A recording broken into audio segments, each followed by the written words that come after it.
Okay. I think I can do it. I like pressure.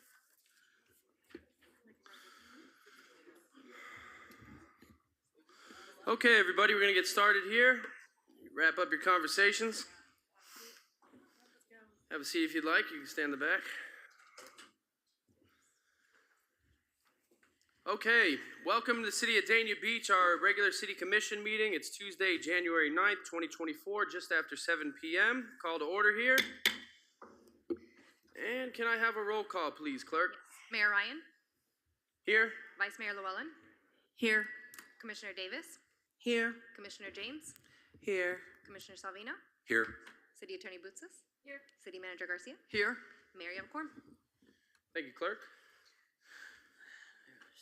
If everybody could please bow their head for a moment of silence.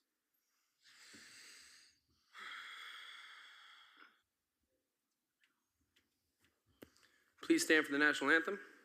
Pledge of Allegiance. I'm going to start off the year with a bang here. I pledge allegiance to the flag of the United States of America and to the republic for which it stands, one nation, under God, indivisible, with liberty and justice for all. And the Rockets, ready?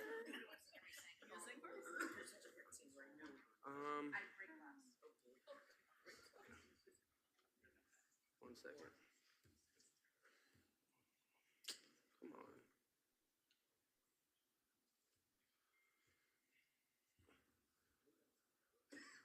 One moment here.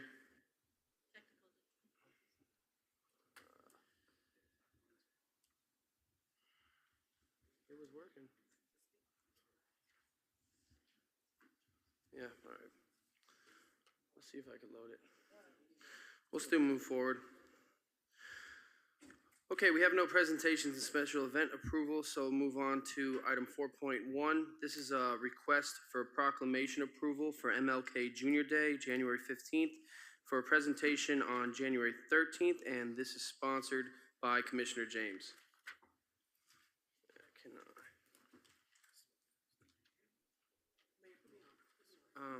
It's in Trine.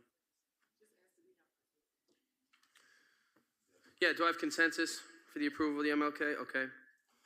We have consensus, clerk. Thank you. It was on and then it just totally went off.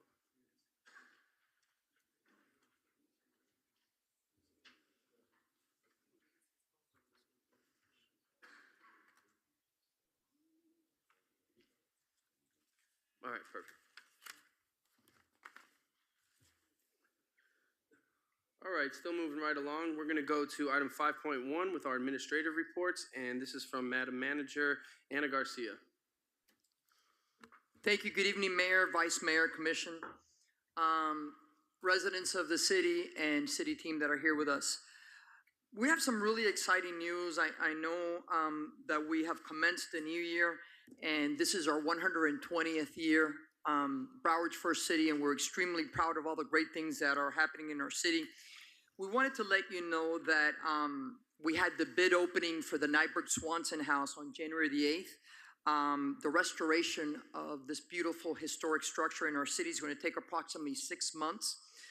We have a dedicated budget of $1.8 million, and we're looking at construction to start in April. We're looking at a ribbon cutting event that we will be celebrating with all of you sometime between October and November. The Women's Club is going to move forward too with its restoration, and we are substantially complete with the design of the restoration of the Women's Club. So we look forward to a fall full of festivities and celebrations. We also wanted to let you know that we close out the year with some key hires.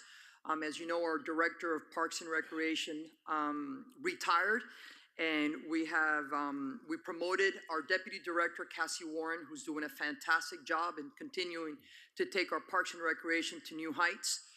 We have hired by unanimous decision Frank Lazo. He comes to us from Boynton Beach.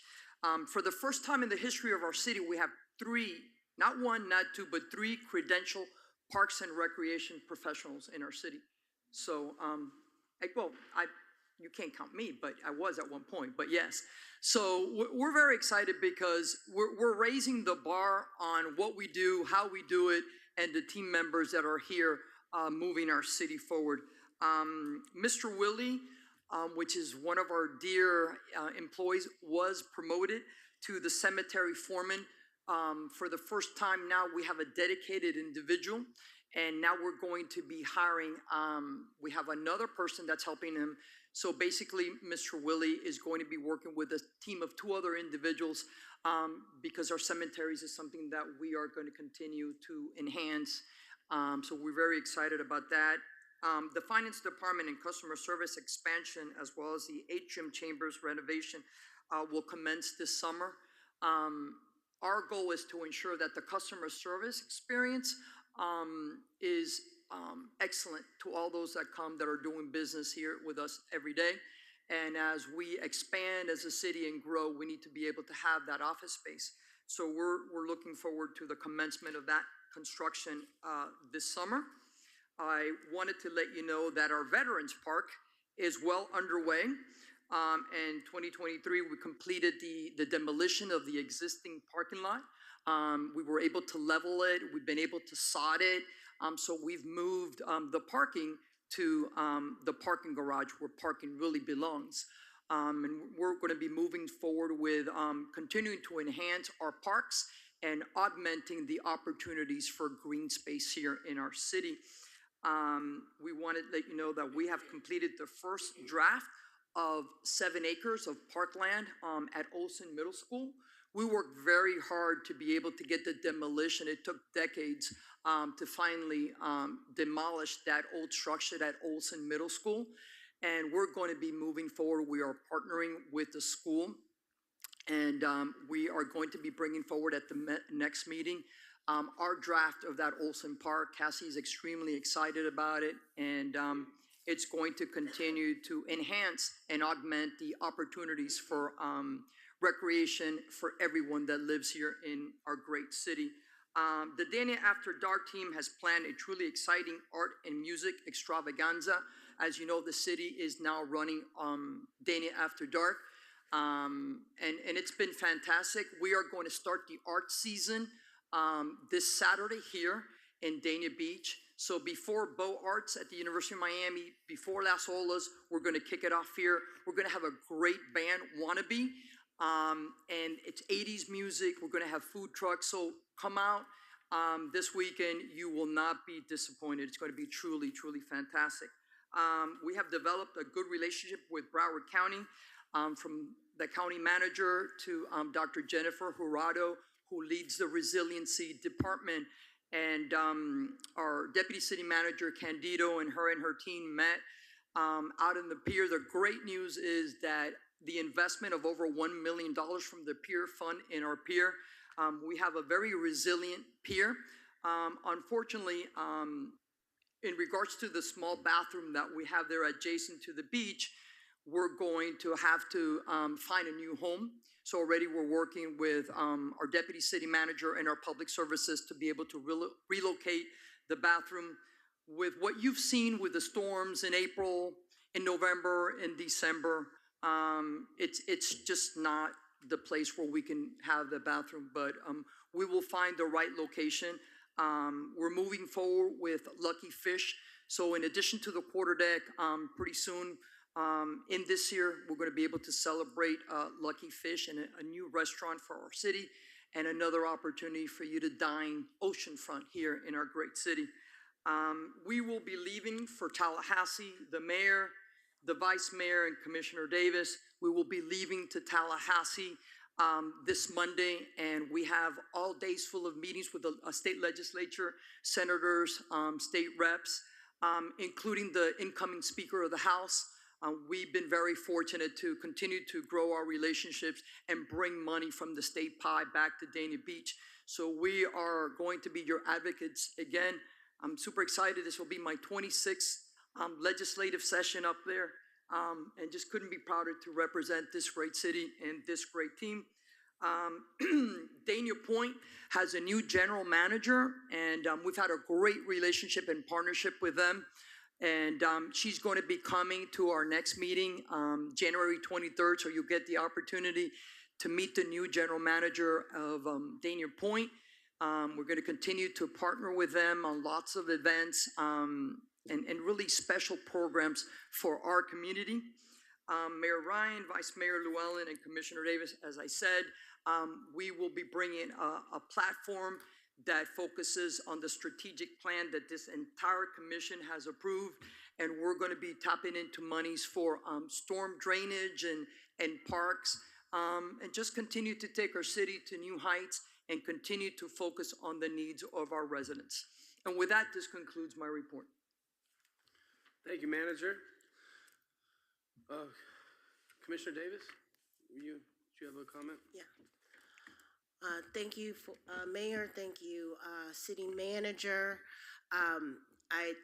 For all the updates that you've given us. I just want to say for the record, and you guys know I go to the beach every day pretty much, and that bathroom is more than just a bathroom to a lot of people. It is an iconic structure that is on our beach, and that people really identify that with our city and have, attachment to it for having seen it that long. I just want to make sure that we can discuss and understand every possibility that is available for that, even if it's not functional as a bathroom anymore, if we can repurpose it, if the building itself is stable, or if the structure is stable. I understand that the piping and all of that is no longer possible, but I want to make sure that before we move the building that we can fully discuss and understand all of the possibilities of what we can do with that structure, because it has emotional attachment for a lot of people who put a lot of work into it. So thank you. I mean, I could have Candido give you guys an update. We have basically shut down the water and the electric. It's not a historical building, but I will follow the guidance of the policymakers and the elected officials.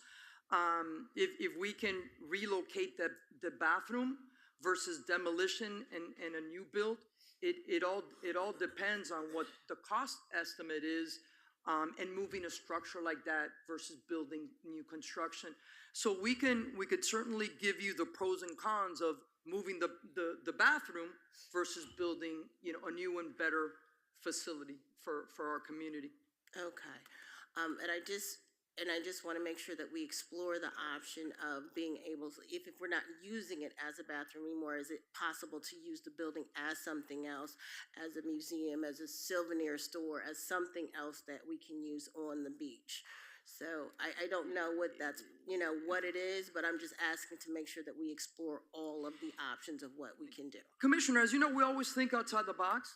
So, as you know, our beach is very narrow, and more and more we're getting this strange weather, not just in hurricane season, but we're getting it in April, in November and December, as you know. Yeah. We've had to, tie down the lifeguard stands.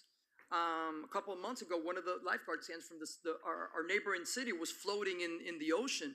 So we will certainly have the engineers and the subject matter experts look at that structure to see if it, could it be something else? And we'll bring you the best options, looking at everything, including the bottom line, which is, the money's involvement in the investments. I appreciate that. Thank Absolutely. you so much. Thank you. We can move on to our administrative report from our city attorney, Eve Boutzes. I'll make it simple. I have no report tonight. Thank you. All right, and we have reminders from our city clerk, Alora Riera. Yes. So I do have a few. I know we have a lot going on in the next month and a half, so I just wanted to throw out dates for January as well as February, because we have a lot going on in February. So our next meeting is January 23rd. There's a social media workshop meeting at 5 p.m. Then you have your regular city commission meeting following that at 7 p.m.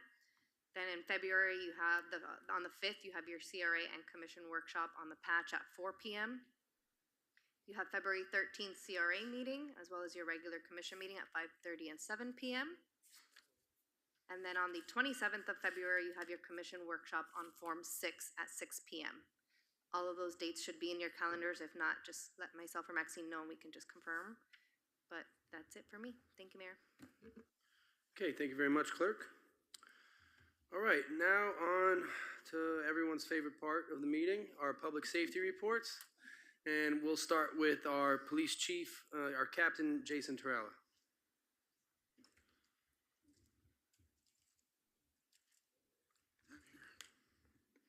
Commissioners, Mayor, Vice Mayor, City Manager, City Attorney, good evening. Welcome back for everyone. So we'll start yesterday. We had a burglary in progress that occurred over at Max's Towing. Our units right away set up a perimeter. The subject began to flee on foot. We had the helicopter respond, K-9 respond, and our K-9 unit was actually able to apprehend the suspect as he fled on foot. And the suspect was subsequently arrested and placed into custody for numerous burglaries to the Max's towing yard. So he is currently in jail as we speak today. We also, last week, something that we've been dealing with on midnights is the illegal car shows and illegal car racing. I know you've heard me talk about it here before, and we've made arrests on it. We monitor it always at nighttime, so when we get the calls, we have a plan in place how we address it. So last week, we had another call that came out with about 40 to 50 cars that were illegally racing, shut down Ravenswood and 42nd Street. So our units got together, got a plan. As they went down to that target area, they were able to actually box in at least one of the vehicles that were there as the other vehicles fled. That owner of that vehicle left the vehicle in the roadway. We were able to, now under state law, tow that vehicle and confiscate it for 30 days and hold it until the owner shows up. And when the owner shows up, we will now continue our criminal investigation. So at least that's one of the vehicles that were involved in that illegal racing, that they are going to be held criminally liable whenever they come to get their vehicle. And it's going to be held for 30 days and they have to pay those fees. So at least we're making a dent in it. It's a lot of money at Max's Towing for those fees.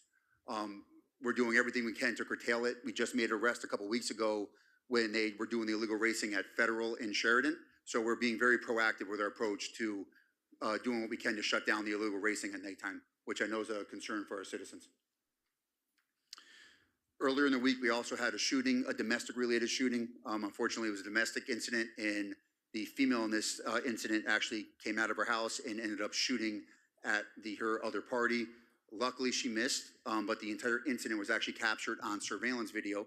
And through our investigative means, we were able to recover the firearm, and we were also able to place the suspect into custody without incident, and she's in custody right now facing numerous charges for the shooting. Earlier today, we got some good news that Client C, who we know we discuss every time here, but it's important that I bring it up because it shows our dedication for what we're trying to do for this individual and how hard it's been in the process. Today, Client C was actually picked up on a contempt of court, which you know we've been trying to do. The judge signed the order. Vice Mayor Llewellyn helped our homeless outreach deputies through the court process, and we were able to pick him up today. He is now going to be held for 30 days, and we're hoping during this 30-day stay in jail, he will go in front of mental health court, where hopefully he'll get placed finally to the mental health facility. If he doesn't, you know, we'll go down another avenue, which we've dealt with for the last 7 months, but this is a really nice step forward, and hopefully it'll save his life. So this past weekend, I know there was a issue that we had over in the Northwest section. So before I even get into that, I want to say that public safety obviously is always number one for this commission in our city manager. So I first of all appreciate everything and the support you have, because I know public safety is always number one with all of you. And obviously you all know me now as your chief. I've been here with you guys now for 8 months. I'm very proactive, and when something comes to me, I never sit on it and I try to get ahead of it. So myself and the city manager had a very long discussion yesterday about public safety and about curtailing these unauthorized gatherings in these large gatherings, and what can we do to stop it. So what I did is that I understand the VW next to our substation is having these parties, and these parties are getting out of control. So what we're doing is that I set up a meeting. I'm meeting with the 2 individuals who are leasing out the rooms. I'm meeting with them on Friday, and I'm going to go over with them our code. I'm going to speak to them about the legal issues that they are going to face if they continue having these illegal parties. I also spoke to Eric Walton, and I got our code involved to ask what we can do as far as code handles. We will be as proactive as we can to stop it before it starts. If it continues to start, we'll treat that like we treat all of our noise ordinance violations and city ordinance violations. We will send that to code enforcement continually, and we'll let the fines begin, but we will also shut them down immediately. The one that happened Saturday, obviously, was a very large crowd. That was a wake. It was a wake from, unfortunately, a man that was killed in Pompano. So we had a large influx of people that came from Pompano. So that was a delicate situation too, because there was a lot of people there in mourning. So it was a delicate situation and a balance, but I'm hoping by speaking to the individuals renting the facility, we can all get on the same page and let them know what's going to be expected and what will happen going forward if they cannot abide by our rules of the city. I think what's key, and I want to add to the conversation, if a gathering is too big for the space, Absolutely, it cannot occur. absolutely. You know, bottom line, there is a capacity in this building. There's a capacity in rooms. And at the end of the day, we want to be nice and work with everybody, but we're not going to exceed capacity. Of course, And we're going to do everything that it takes to keep our city safe for the next generation. absolutely. And I had this conversation at length over the weekend with Commissioner James. This is where she grew up, and she wants better for her child and for future generations. Absolutely. So we're not going to be messing around when it comes to the safety of our people here in our course. city. Absolutely. And obviously, that's how I feel. I know you all feel this way. So I will do everything in my power to curtail this with them. And like I said, if not, we will begin the process of fines and going through code enforcement and shutting them down ahead of time. But I will be as proactive as I can to stop it before it even starts. And that also leads into another thing I wanted to say, that I have good news. So when I became chief, I spoke to the city manager, and the city manager talked to me, and she said, what do we need in the city? And one of the major issues I saw was that we didn't have any management at nighttime. And there's things that fall through the cracks because obviously I'm not here 24/7 and Lieutenant Cooper isn't here 24/7. We did not have a designed lieutenant who's here at nighttime to deal with these issues that are at our level that need to be addressed, that sometimes the sergeant or the deputies don't get to because they're handling calls for service. So we were able to, with your all support, which is amazing, and the city manager, we were able to get our new patrol lieutenant, which we finally got approved, and I'd like to introduce him today. Lieutenant Marchese, come on down.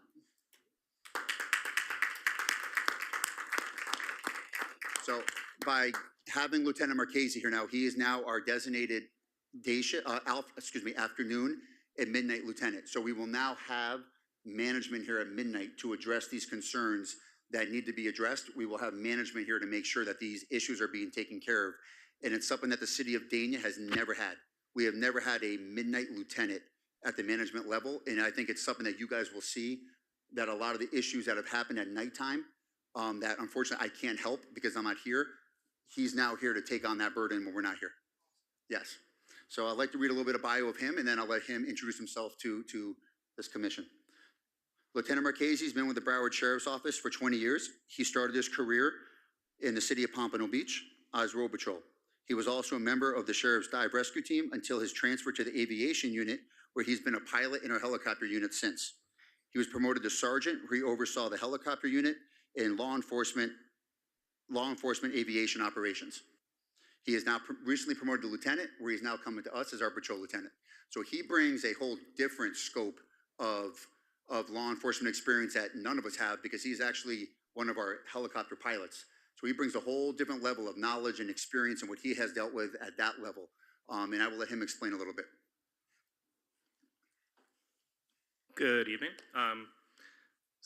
Lieutenant Marquez, I'm really happy to be here. Prior to me getting transferred to Dania, I asked around to a lot of people. Didn't know really what I was getting into, who I was going to be working with. And I can say with absolute certainty that I have been told by every single person I've spoken to that Dania is unlike any other district. It's a great commission that supports not only BSO, but our local agency here supporting us. And that's huge for law enforcement.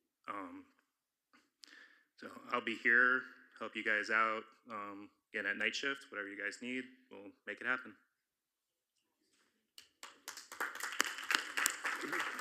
Thank you, Lieutenant. We're looking forward to getting to know you better, and I'm sure we won't call you during the day, huh? That's when you sleep. Yeah. You can still call me for that. Well, yeah. We got the chief during the day. We Yes. got Marchese at night. All right. Any questions? Questions, guys? Nope. That's it. Thank you all very much. Thank you, Captain. Appreciate you. it. Thank you, Lieutenant. Oh, and one more thing. In your absence, Lieutenant Cooper, great job. Didn't miss a beat at all. So just wanted to, yeah.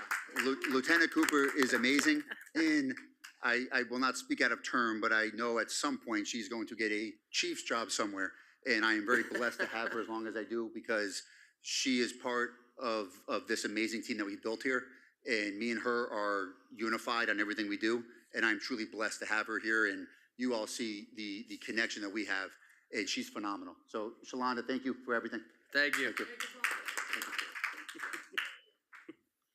All right. Up next, we have another great leader in our city. We have our Fire Chief, Sergio Pellicer.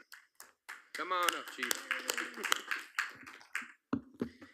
Good evening, Mayor, Vice Mayor, Commissioners, City Manager, City staff, and our great citizens of Dania Beach. I just want to let you know, December 1 through 31st, our units at Fire Station 1 and 17, we ran a total of 695 calls. That's how many calls we were dispatched to. Now, out of those, 157 were fire-related and 538 were EMS-related. Now, that is a high number for fire. So even though we had no fires during the month of December. So one thing I could tell you is we did have a lot of bad weather. So usually when it rains, we get a large amount of false alarms. So our units were bouncing back and forth through the city with the false alarms. So that was the reason for the high number of fire calls. Welcome, Lieutenant Marchese. Welcome to our team. Dania Beach is a great team. Everybody knows it and everybody sees it. The month of December are like our police counterparts. We all delivered toys to different families in Dania Beach. We delivered Santa to the Lions Club, and we teamed up with Lighthouse Community Church, giving them toys to pass out, and our firefighters attended their Christmas dinner. And that'll bring me to my last point as far as something that has to do with fire department. So we try to follow best practices like our city manager has always pushed us to do. So, yes, so you realize a brand new fire rescue truck, which is the ambulance, the average cost of, and this is the average cost of the new truck is $570,000. It has a life expectancy of 7 years. In the past, we would have a life expectancy of 7 years or X amount of miles, but because we're very busy in the city of Dania Beach, sometimes we never met those 7 years because we were running it ragged. So BSO instituted a new remounting program that is starting officially this year, but we actually started the curve last year, remounting our fire truck. So now they're instituting a new remounting program for the rescue truck. So our Rescue 17 is 7 years old as of this week, and it's going to be going out for remount next month.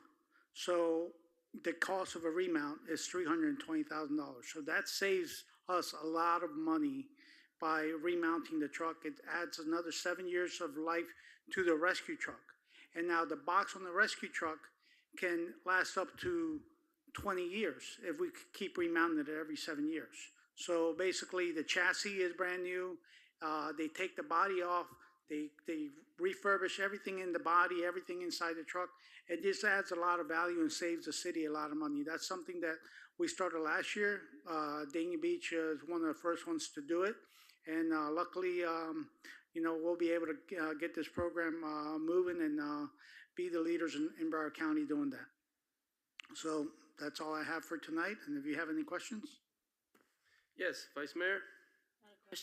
Not a question, but I just want to say congratulations on the new grandbaby. Thank you. Thank you.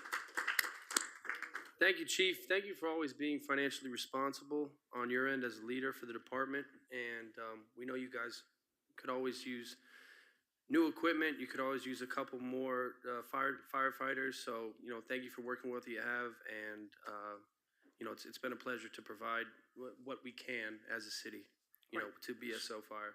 I'm glad you made that comment because you're talking about new firefighters. So we're gonna, I already started looking into, as of today, I actually did it again. I've been from the 1st of January. I started looking at the website for the SAFER grant to see how we can add more firefighters and everything in the application period. So as soon as that application period opens up, or I know, I'm gonna bring it back to you, the commission. I'll get with the city manager and make sure we're all on the same page. But I'll need your direction to go ahead and have the city apply for the SAFER grant so that we can get it. And I'm sure we'll get it this time. Well, yeah, because our new rescue that we just commissioned, it's almost understaffed a little, right? So our standard of care in Dania Beach is always to have 3 people on a rescue. Okay. 1 being a lieutenant and 2 firefighters in the back. So right now, our frontline, our Rescue 1 has those 3 people. Rescue 201 only has 2 people, lieutenant and firefighter. We're making, to be, like you said, to be financially responsible, we're making do, but eventually we're looking to add that 3rd person on rescue. All right. Thank you. Thank you, Chief.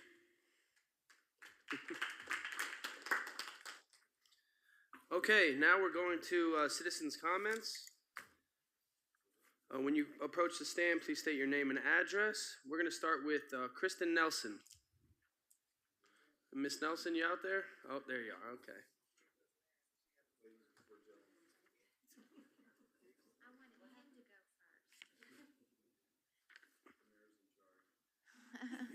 Okay. Well, y'all, this is my dear friend, Stephen. Oh, Name and Kristen address. Nelson, 2928 Tangerine Court, Leesburg, Florida, 34748. Well, I just thought I'd get up here and just maybe read a little bit of the Bible, if that's okay. I was going to do I thought he was going to speak first, and then I was going to, okay, let me just do my thing. So,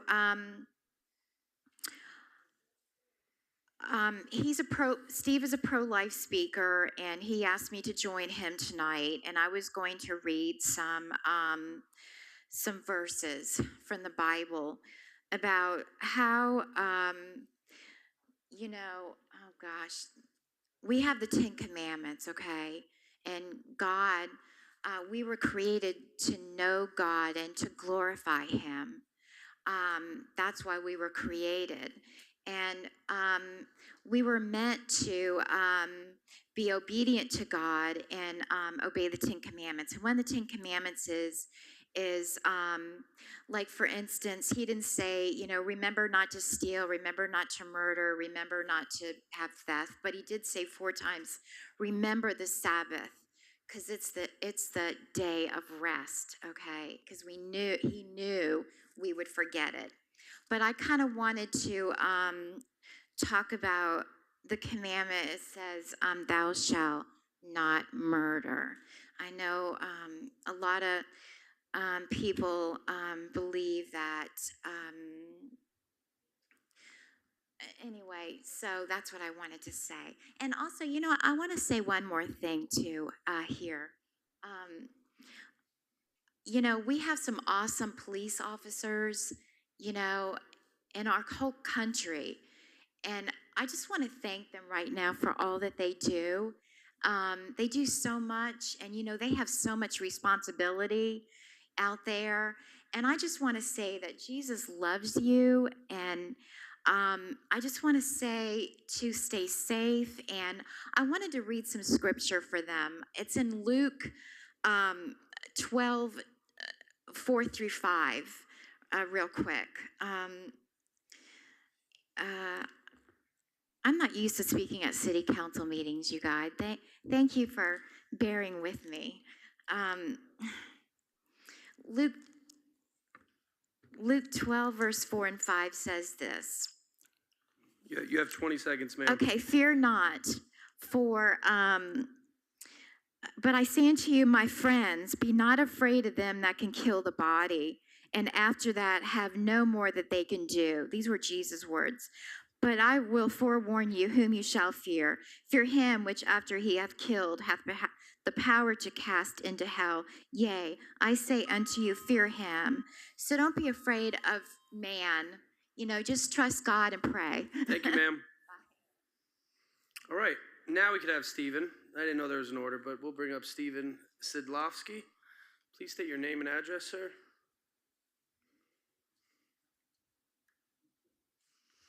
Lay brother Stephen George Sidlowski, beloved mayor, vacation address here in Florida, 2928 Tangerine Court, Leesburg, Florida. Thank you for having me. I have delivered the wonderful council members actually twice today. You're going to get a wonderful Bible bookmark, okay?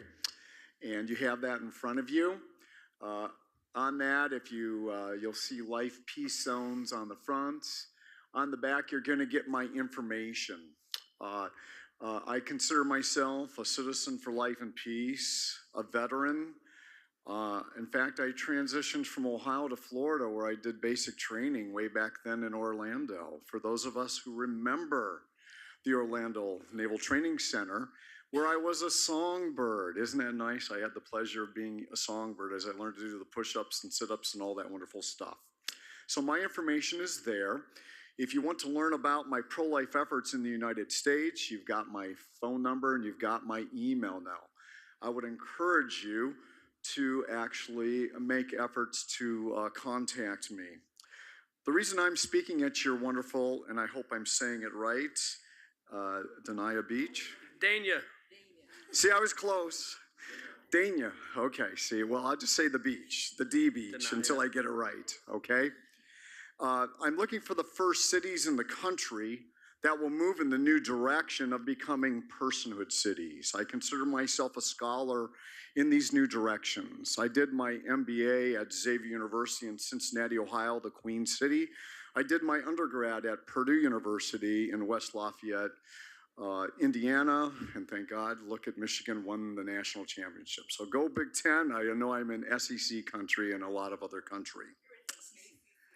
ACC, okay, hey, see, you're straightening me out. Kristen and I walked your beautiful beach for the first time today. So for the commissioner who loves to walk the beach every day, that was very special. Thank you, Joyce, okay? So new personhood cities, I've been published throughout the country with several newspapers. And if you send me a text, I will send you those documents, okay? You can put personhood language in a city charter. I don't know if you have a city charter yet or not. I don't know where you are in that area. If you don't have a city charter, I might be a good person to consult with where you move your city in the new direction of establishing a city charter, okay? I have already spoken in many cities in your beloved state of Florida, the Sunshine State, and in charter cities. I can tell you Fruitland Park is a charter city. You know, I can tell you Kristen's hometown city is a charter city of Leesburg. I don't know if your city is. We have a city charter, yes, sir. Wow, I'm at the right place. Praise be God, praise be Jesus. Enjoy the Bible bookmarks and feel free and ask me questions because it's a process, because the citizens will actually decide if you're going to become a personhood city. God bless you. Thank you all for letting me speak. Enjoy your day. Thank you, sir. Yeah, for the record, we have a city charter. We just actually had our charter reviewed over the last, once every 7 years we have it reviewed. We just had it reviewed and made some solid changes to it, some necessary changes. All right, next we're going to go up to Sasha M. Wheeler. Sasha, please come up and state your name and address.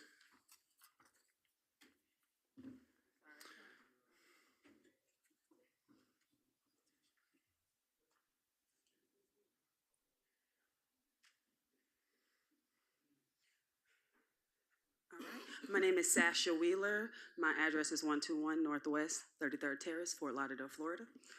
You guys saw me about 2 months ago in reference to the street being named after my great-grandfather, Senior Reverend excuse me, I'm acting nervous now, Reverend Henry N. White Sr., and changing our co-naming Second Street in Dania after him.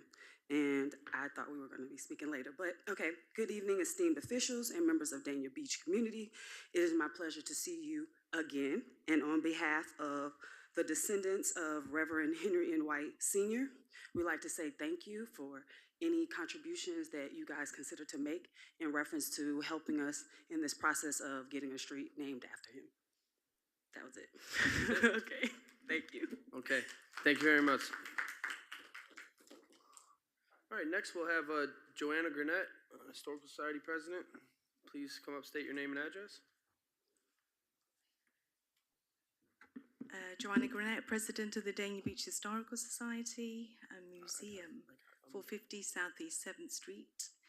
Good evening and Happy New Year, Mayor, Vice Mayor, Commissioners, City Manager, City staff and residents of Dania Beach. As you may or may not know, the great city of Dania Beach celebrates its 120-year anniversary this year. As the president of the city's Historical Society, I wanted to kick off the year with a little of Dania Beach history. Dania Beach was first settled in 1894 on land donated and served by Henry Flagler's Florida East Coast Railway. A.C. Frost was approached by Flagler to colonize a town along the path of his southbound train. At the time, it was known as Modelo. Per the first published history of Dania, printed in 1909 of the Miami Metropolis paper, in 1901, when Mr. Frost arrived in Dania, the town was a deplorable condition. Only one white woman and a few bachelors resided here. The rest of the population being Negroes. A white man by the name of Clark was running a little store and a blind tiger in a dilapidated shack, opposed the invasion of any white man looking for a home. The land agent before Clark, a Dane by the name of James Paulson, cheated the town out of $1,100.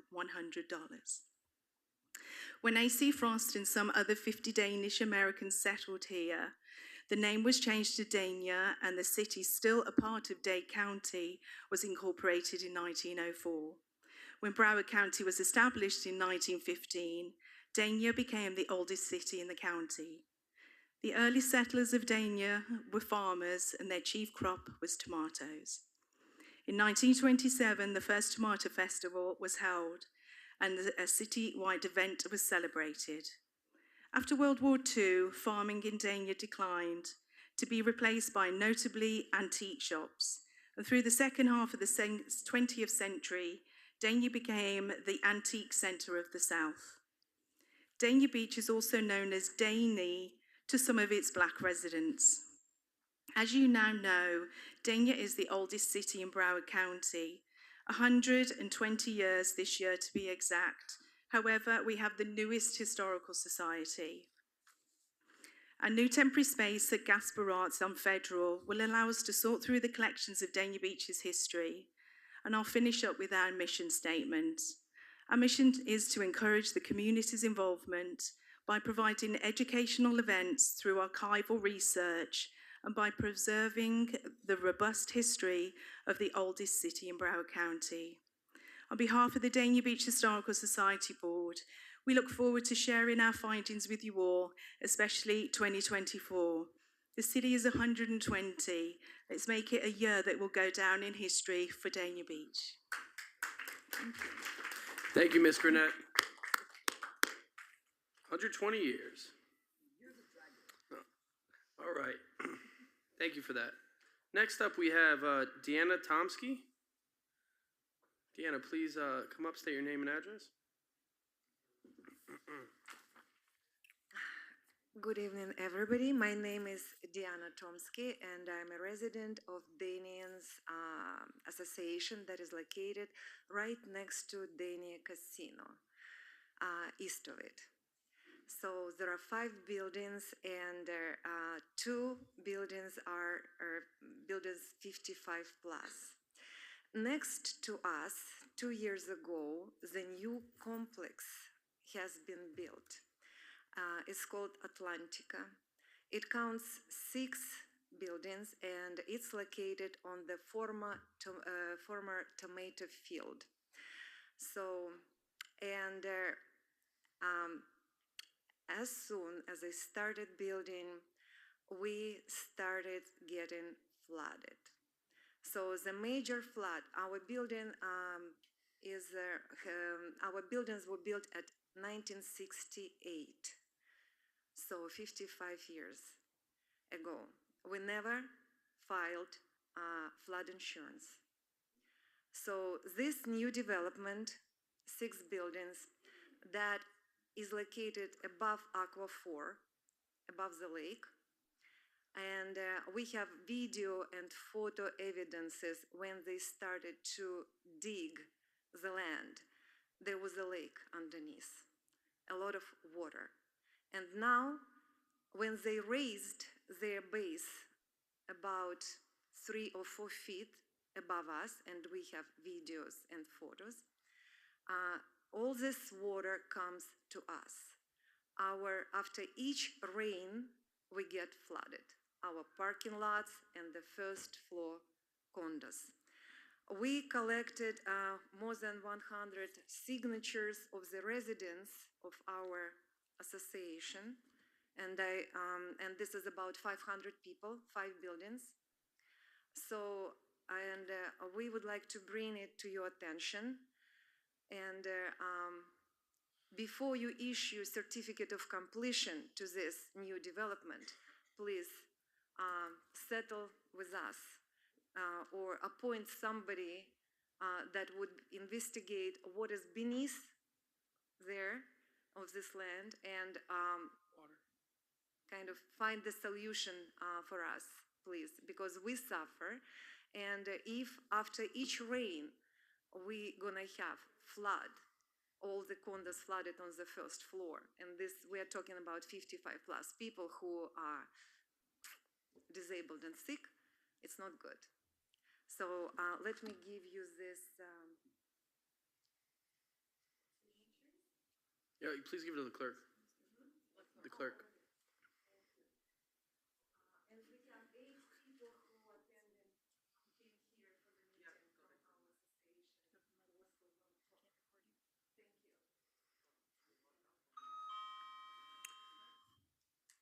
Thank you. Thank you, Deanna. Up next, we have Caleb Jimenez. Please state your name and address, sir. You have 3 minutes. Is it working? Mayor, Vice Mayor, Commissioners, City Manager, and City Attorney, thank you for the opportunity to come before the board. I'm just going to expand on what Deanna just... Please state your name and address, sir. Okay. Please. My name is Caleb Jimenez, and I live at 604 Northeast 2nd Street, part of the same community where Deanna just, talked about the flooding. The reason I'm here is because, we've been having some major issues since about 2 years ago. As Deanna explained, the building that is going up right next to our property, before they began the construction, they raised the ground level. And when they raised the ground level, every time that the rain comes down, it just runs into our property. It floods not only the condos that are right next to the property, but the water also overflows into our lakes. And then we have major problems also with the parking. Our parking lot becomes totally flooded. And obviously we have the evidence, we have the videos, we have the pictures. And, we know that the project is about to be finished. And, we're asking for you guys to look into it. We went and we contacted Sean Schotten, who happens to be the project manager. He came to the property and he looked at the whole situation. He's aware of it, and he feels that something should be done about the developer, some sort of drainage or perhaps, canal where the water doesn't run into our property. As Deanna explained, we had major problems. We have an elevator which is facing the property, And every time it rains, the water comes in, it destroys the equipment. So we already have several times spent quite a bit of money to fix it. So if it's possible for you guys to, put the, I don't know who the person would be, but somebody from zoning and building, take a closer look at the, at the project. And before you guys issue the certificate of completion, try to work something out, because as she said, we are a 55+ community. A lot of people are on fixed income, and they cannot afford, every time that their unit gets flooded, it causes a major problem. And we cannot continue to pay the high prices of the flood insurance. I mean, we're about to double our premium, and we have 2 claims already filed. So for next year, we're expecting a substantial increase in the premium, and that's something that, we need to control. So, we're here to just let you know what the problem is. And, we have people that are aware of this meeting tonight. We collected the signatures. And if you can please help us, give us some direction, and let's find a solution that makes it work for all of us. And then we can come to, fruition and take this matter, So that's all I have to say. And Thank you, sir. yeah. Thank you for coming in. Yeah. We appreciate you guys taking time out of your day. We understand that this is an issue, and yeah, you'll definitely have further discussion with the city. Okay, thank you very much. Thank you.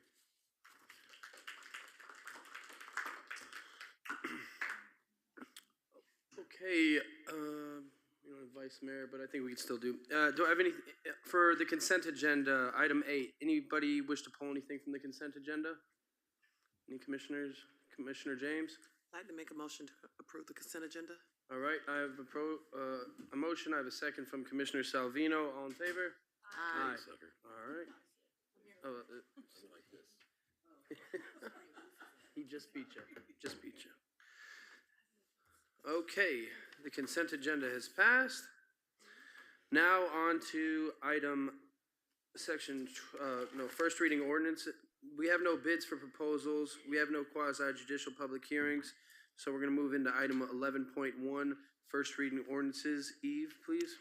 Yes, sir. An ordinance of the City Commission amending Chapter 28 of the Land Development Code, Part 2, Site Development Regulations, Article 205, Tabular Summary of Site Development Standards for all zoning districts to create Section 205.11 through 16 to implement the city's Live Local Development Standards pursuant to Section 166.04151 of the Florida statutes under the Live Local Act, amending Article 200, User Guide for Part 2 of the Code, to create Section 200-60, Site Plan Review Procedures for applications pursuant to Section 166.04151 of the Florida statutes to provide for development regulations and administrative review of certain affordable housing projects pursuant to state law, creating Section 261 entitled Implementation Procedures for Site Plan utilizing the Live Local Act, providing for codification, conflict severability, and an effective date. This is community development. Good evening. Corinne LaJoy, Deputy Director of Community Development. This is a text amendment for first reading before you. And basically, this is the development regulations as it applies to the Live Local legislation that came through Tallahassee recently. And the request is to create development regulations for the affordable housing development that in commercial and industrial zoning districts, which is what the Live Local allows to occur. As we know, that Live Local legislation went into effect July 1st. And it's designed to streamline and incentivize affordable housing. It preempts a lot of the city regulations regarding use, density, and height. It provides for administrative approval for affordable housing if the land development regulations are followed.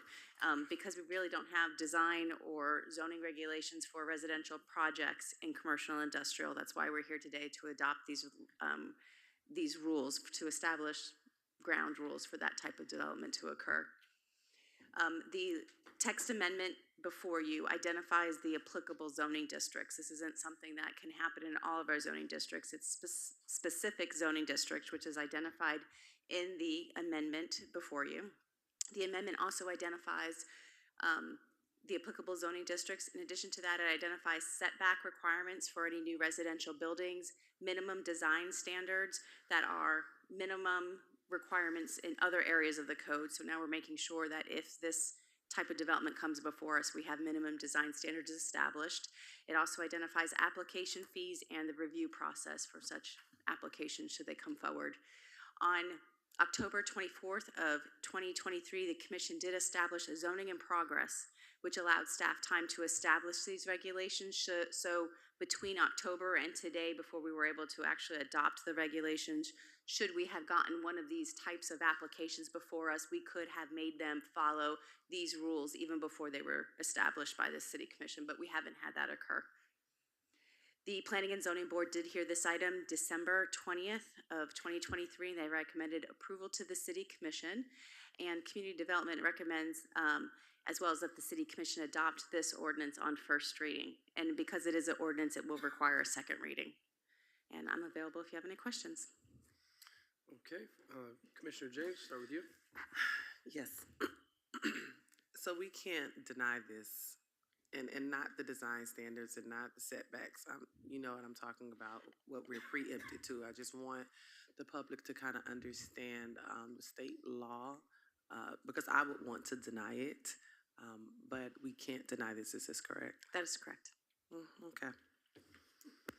Yeah, this is us being proactive with the Live Local Act coming up because it sets the regulations Yes, this for is us as a city when, if somebody tries to exercise Live Local Act on the city. That, if I can, the answer is yes. The Yeah. reason, the state passed a 70-page law that says we have no choice in our industrial, commercial, and mixed-use districts. We have to allow these affordable housing projects to go forward at the maximum height and maximum density. The maximum height in our city is 7 stories, by the way. And because of that, we need to have regulations in place so that they don't just get to do whatever they want to do. We need to have regulations that set the setbacks, that identifies the landscaping, et cetera, so that we have a project that we can live with. Commissioner James? Yes, for clarification, it's not just for the maximum height and density in our city, correct? The maximum height and density in our city would be 7. And that we can't control, in the sense of, it's not gonna be all of those bonus heights or anything else. So those requirements or maximums that are being discussed is what's preempted by the state legislation. What's before us today are kind of the rules of engagement that talk about screening your parking areas like we do everywhere else in the city. Now we can require it if this type of development comes forward. It talks about the placement of, access to the front doors of the buildings. It talks about access to the parking. It talks about, lighting levels, minimum standards that we have in other districts. We're establishing it here. So if we get this type of project, we'll have regulations to apply to them. I understand that part of it. I guess I'm not understanding the maximum height because I thought it was a certain amount of feet, even if that lies in another city. Did they take that out of the law? Structure. It's within a mile in the city, not any structure, and it's not like a grandfathered structure or anything else. It's what's in our code. And because of everything we've done, because of the rack units, we have determined and put in here that it is no more than 7 stories. Okay.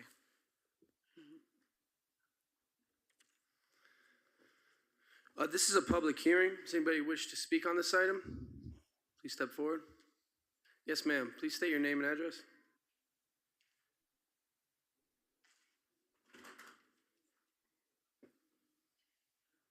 Good evening.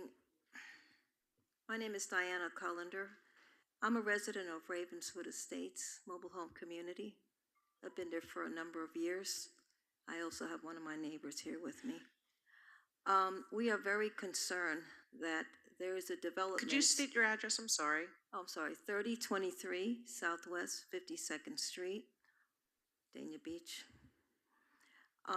So there's a property that was sold to Lennar Homes on 31st Avenue and Southwest 31st Avenue, where the Publix is, right off Griffin Road. So we have watched them come in there and totally destroy this property that they bought, ripped out everything. Today, I was going to Publix and there was 20 cement trucks ripping down the road to that property. They are sealing the lake. So that means the flooding that's going to occur in our neighborhood is going to be devastating like it was last April. And I don't see any officials out there regulating this. And I believe, Mayor Ryan, I did write an email to you about this about a month ago. We are very concerned because we own our property and our homes there. And these people have no regard and literally are sealing the lake. And this is going to cause a very bad devastation to our neighborhood. And we are very concerned about this because obviously there's nobody out there regulating anything. I did call somebody, City Hall, I don't know who I spoke to, but they kind of brushed me off. And so that's why I was here for this meeting. But I really appreciate if you can give some deep importance and do something about this. It's Lennar Homes, they're the ones that bought the property. Thank you, ma'am. Thank you. Commissioner Salvino? Yes, ma'am. Yes, thank you, Mayor. Ma'am, just so you're aware of what there has been something taken care of on that. I spoke to the city manager today about that. They're the drainage canals that run parallel to 31st Avenue. I already asked our services to clear them out. They came by and cleared them out a little bit. I'm very aware that they covered a possibility. They covered the street where there might be a drainage problem, and I spoke to the city community development director today about it. She is already aware of it.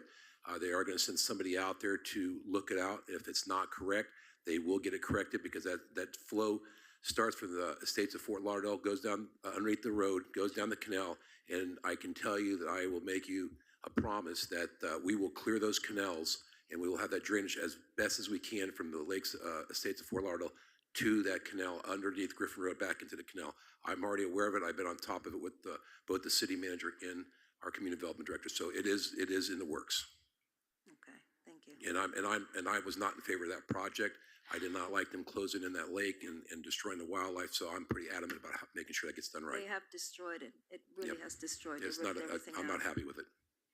Okay, but we don't want to be affected that we're going to get flooded. Well, you know, there's only so much you can do about flooding anyway, because I lived in my house for 70 years and I got flooded for the first time with the last rains, and I'm 9 foot above sea level. But I mean, when we have these massive rains, it's just, you know, because I guess maybe they want to call it sea level rise or whatever, but we're all going to have little problems from time to time, and hopefully we can correct the drainage. As you know, we're into millions of dollars into new drainage through the city, but I know your project. I was out there when it was underwater. I saw their development underwater, but I promise you the city is understanding, and they will get it corrected the best they can. Thank you. And if you'd like, you can keep in touch with me on it, and I will keep you updated. Thank you. You're welcome. Thank you, Commissioner. Anybody else from the public wish to speak? It has to be on this Is this ordinance. regarding this item? Okay, yeah, this is regarding this item, sir. Okay. I didn't put my paper in earlier, but last person that spoke then. Okay, okay, all right. Any further citizen comments regarding item 11.1, Live Local Act? Okay, any further discussion from the commission? No, okay. Thank you. Commissioner Salvino, I have a motion. I have a second from Vice Mayor Lori Lerone. All in favor? Aye. Aye, okay. Item 11.1 is passed. On to item 11.2, please, Eve. Yes, sir.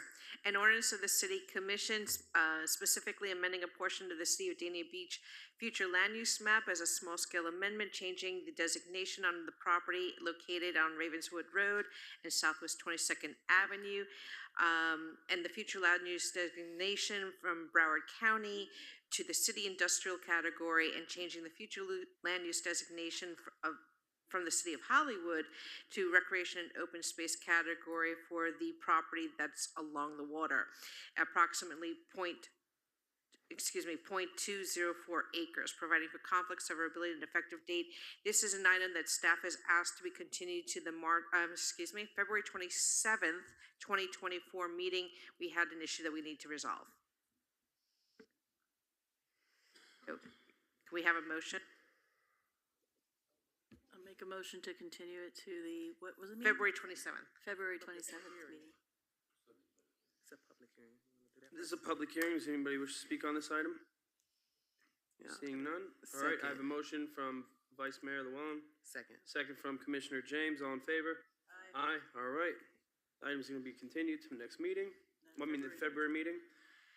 All right, on to second read ordinances. Item 12.1, please, Eve. An ordinance of the City Commission amending ordinance 2022-031, authorizing the expenditure of city funds exceeding $1 million, which expenditure was proposed to not exceed the estimate of $4,821,520 to now reflect the bid cost of $9,774,595, which exceeds the monetary cost estimate from the ordinance to fund bid ITB 2023-10 rehabilitation of lift stations 1, 2, and 3 rebid project, providing for codification, conflicts, severability, and an effective date. Good evening, Mayor, Vice Mayor, Commissioners, Tinchara Kanazaidan, Deputy Public Service Director, and City Engineer. This item, yes, you're correct, 4.8 million to it increased to $9.7 million, but we have a good news that FEMA approved basically the amount that is needed. So lift station 1 and 2 and 3, these are the ones that we're moving forward. Hopefully that you approve it. And for public record, can you state locations of lift stations 1, 2, and 3? Lift station 1 is located 50 Southeast 2nd Street. Lift station 2 is located, I believe, 400 Southeast 2nd Street. Lift station 3 is 900 Southeast 2nd. Okay. Commissioner James? No? Okay. This is a public hearing. Does anybody wish to speak on this item? Make a motion to approve the item. All right, I have a motion from Commissioner James. I have a second from Vice Mayor Llewellyn. All in favor? Aye. Aye. Okay, item 12.1 is passed. All right. Okay, I'll step out of line. Mr. White, you have something to say real fast? Go ahead. Mr. White? No, Mr. Pastor. Good evening, everybody. My name is Ricky Young. Ricky Young. Yes, Ricky Young. My address is 225 Northwest 7th Avenue in Dania Beach, Florida.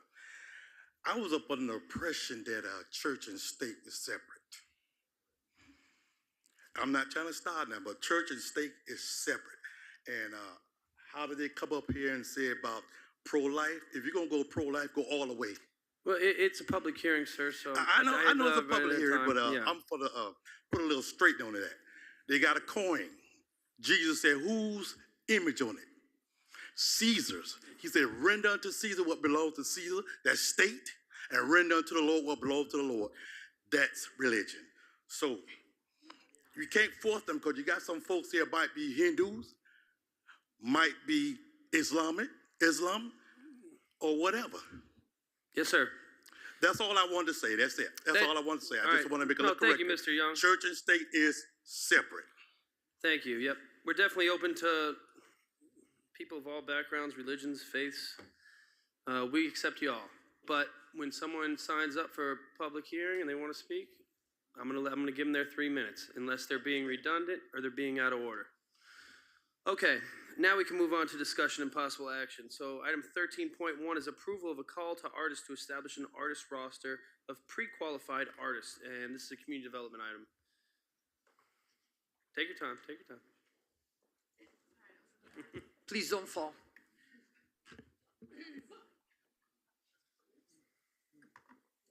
Good evening, Mayor, Commissioners, City Manager, City Attorney. So this is a second call to artists from the Public Art Board, and this is to establish an artist roster of pre-qualified artists to work with the city on future projects. These projects would not exceed a value of $200,000. Anything over that, we'd come for a specific call to you. This is going to help streamline the process so that we can get some of these smaller projects in the works a lot faster than having to come to you for a call to artists and then come back to you for the approval. You will be approving all of the projects that get recommended by the Public Art Board, but this will just alleviate that call to artists process, which delays it about a month or two, so that we can have this roster and use these pre-qualified artists for future projects. So if you have any questions, I'm here. I have a question actually. How easy it is? How easy? Like, what's the process of getting on the roster, getting off the roster? You just apply? So they would respond to the call to artists. The Public Art Board would look at that and pick the qualified artists that they would like to work with. If there's 100, we may pick all of them and keep them on the list. But that's Okay. up to the Public Art But Board. somebody and could they'll come up, to you. an artist could come up any time and register on the roster. No, we're gonna have this roster open for about 3 months Okay. so that they have enough time to collect a lot of artists, but it will eventually close and then we will have the list that we work from for that year if we need to go back in maybe another year or two to Okay, update so the it's art. not like a permanently closed list. Right. It's just, okay, you have an opening for 3 months. Okay. Yes, yes. And typically every budget year we'll probably do something like this because we'll have to allocate funding. Okay. Commissioner James? Approve. Quick statement. A discussion, please.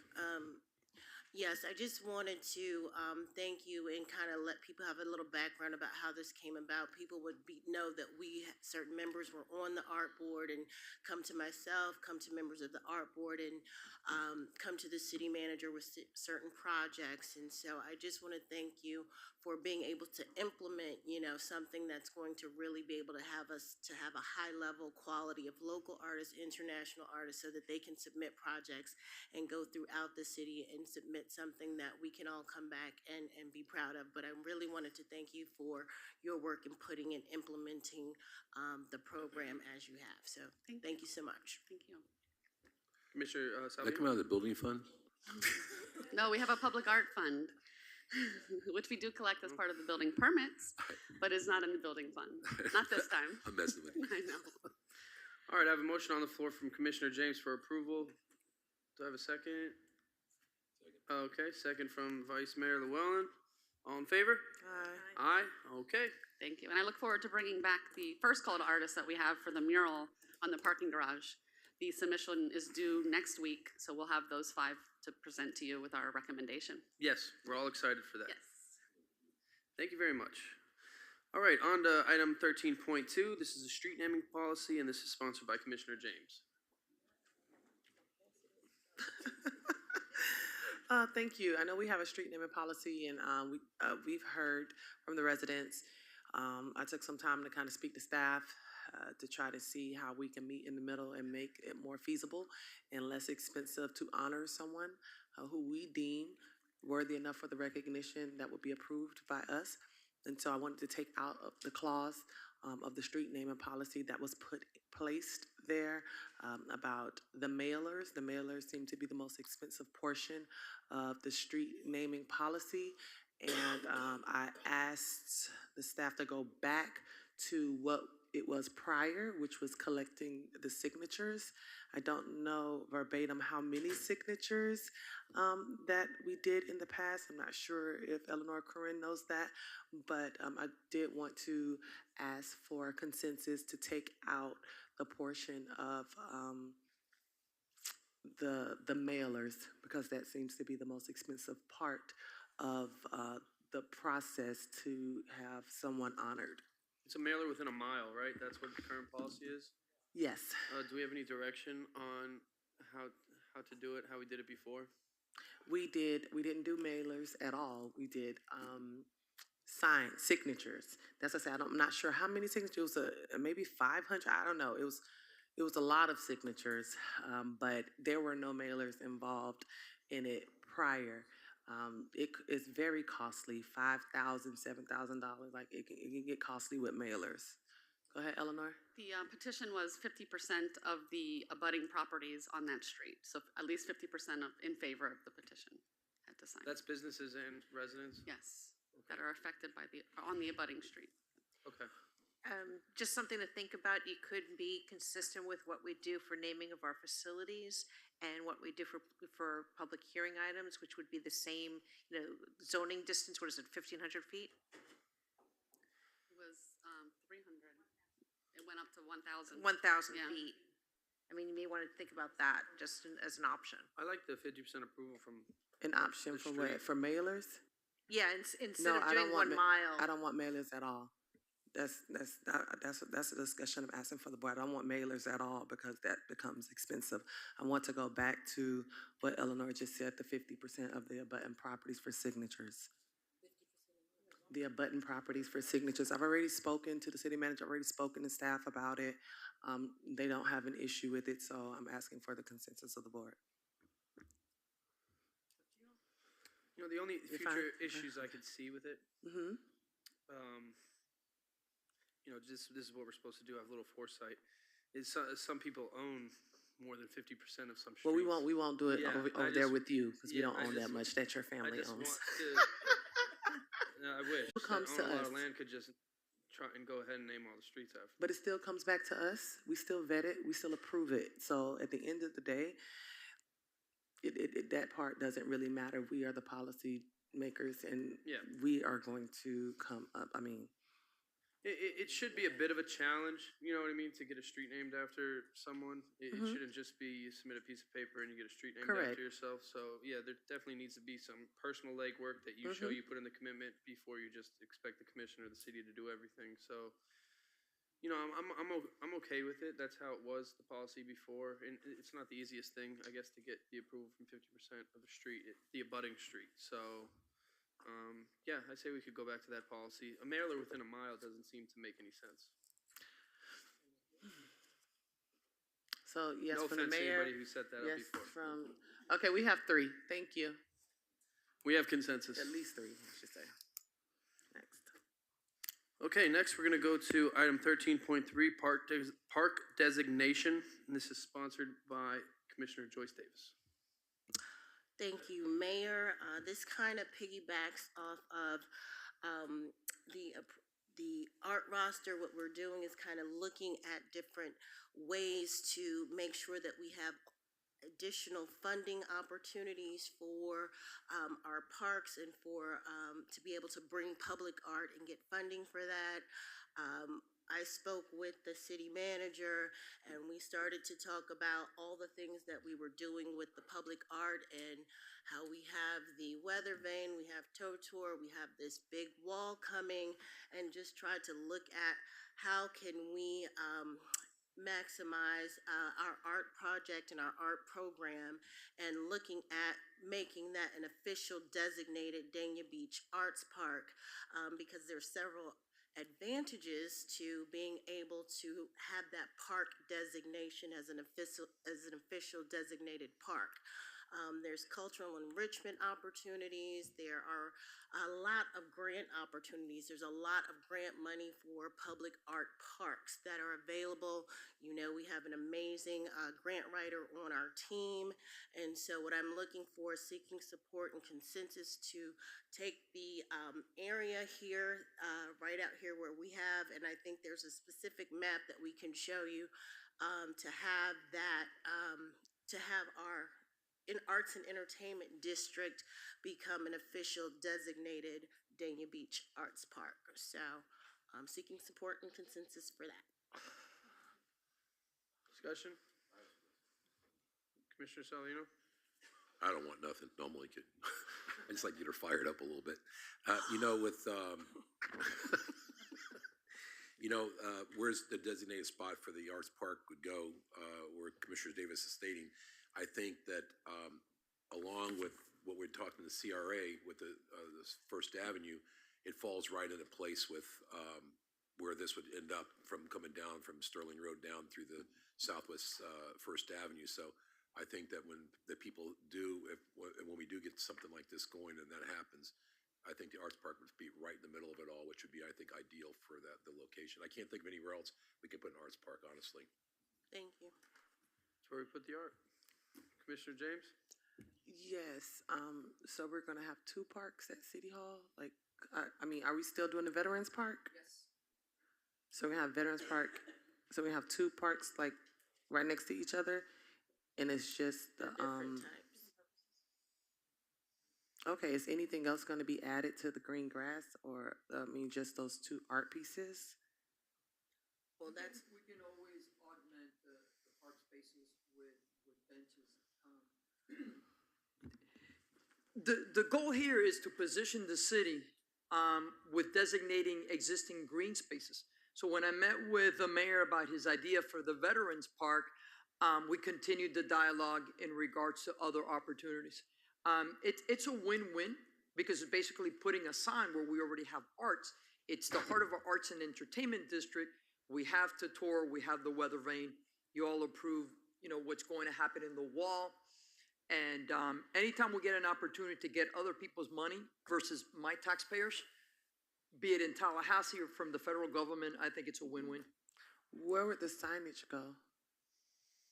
The sign could be, anyway, Like, what's the idea? I just want to know what the vision is for it. I mean, if I'm going to support, I don't want to show up there and it's something different than what We I'm can, not visionary. for example, like in the future, if you want to put some sort of let's say like a tot lot, or you want to put like some climbing apparatus, there's so much advancement, be it in benches or signage or like a sculpture that's climbing for kids.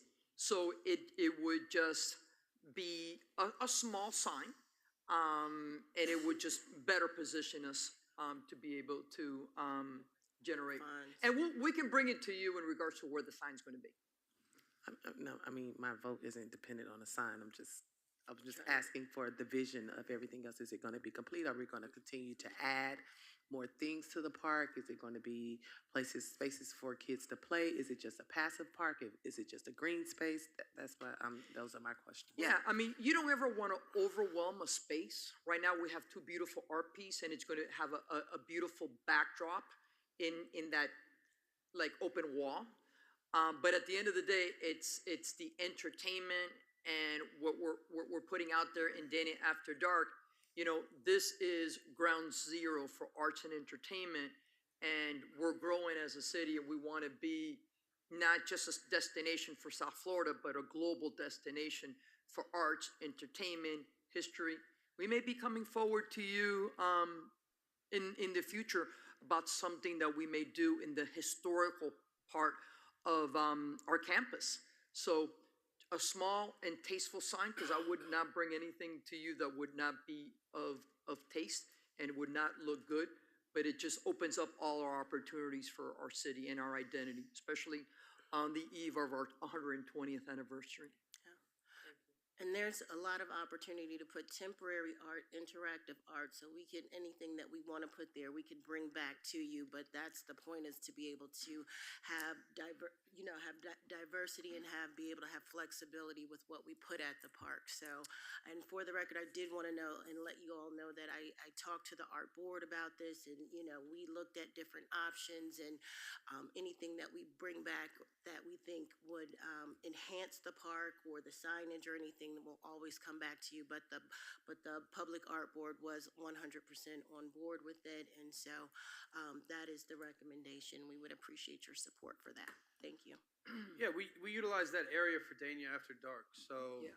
I just like the manager said, we don't want to overcrowd it because we still want it to be technically, open green space. Yes.